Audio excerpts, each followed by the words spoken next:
everyone, I'm Maggie. Welcome back to No Frills Kitchen, and today we're going to be making a Megruli Khachapuri recipe. This khachapuri comes from the Samegrelo region in western Georgia, and it's very similar to an Megruli Khachapuri, except that it's also topped with cheese. And if you're a fan of Georgian food, make sure to hit the subscribe button for more videos like this.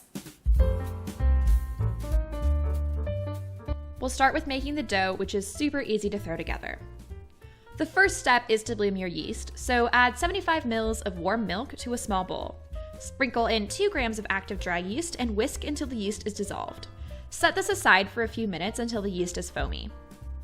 Once the yeast is proofed, add 1 room temperature egg and 15 ml of neutral oil. Whisk this until well combined and set aside. In a large mixing bowl, whisk together 200 grams of flour and 8 grams of salt. Make a well in the flour and pour in your yeast mixture.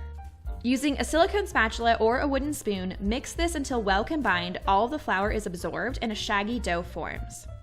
Then, turn it out onto a work surface and knead the dough until it's smooth and pliable, about 5 minutes. If you haven't noticed, this is exactly the same dough I use for my other khachapuri recipes and lo biryani. Gather the dough into a ball and transfer it to a large, clean, oiled bowl. Cover the bowl with plastic wrap or a damp tea towel and allow the dough to rise at room temperature until doubled in size, about 1 to 2 hours depending on how warm or cool your room is. While your dough is rising, let's get the filling together. This is a simple cheese filling, and it's the same one that I use for my Megruli Khachapuri recipe as well. All you need to do is grate 200 grams of Megruli cheese and 150 grams of Sulguni cheese. If you can't find either of these cheeses, a good substitute is feta for the Megruli and low moisture mozzarella for the Sulguni. Set aside 50 grams of Sulguni cheese for the topping later, and then combine the remaining 100 grams of Sulguni and all of the Megruli cheese in a small bowl. Crack in 1 large egg and mix until well combined. Set aside for later. Once your dough has finished its bulk fermentation, gently punch it down and turn it out onto a lightly floured work surface. Carefully roll out the dough, trying your best to keep it very circular until it reaches about 25 centimeters in diameter. Then, pile your filling into the middle of the dough and pat it into a disc. Now, carefully pleat and fold the remaining dough around the cheese, pinching really tightly to seal. Make sure that there isn't too much excess flour on the dough, as this will prevent you from getting a really tight seal.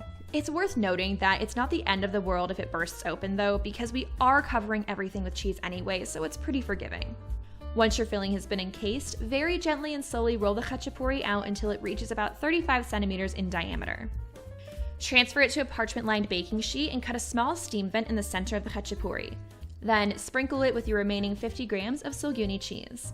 Transfer your khachapuri to a preheated 220 Celsius, 425 Fahrenheit oven and bake until the cheese is gooey and molten and the crust is crisp, puffed, and golden brown, about 10 to 15 minutes. Remove from the oven and allow the khachapuri to cool for a few minutes before serving. Then cut it into wedges like a pizza and dig in and enjoy. And that's how you make Megruli Khachapuri. Let me know in the comments if you have any questions about the recipe, and if you like the video, please give it a thumbs up and make sure to hit the subscribe button so you don't miss my next videos.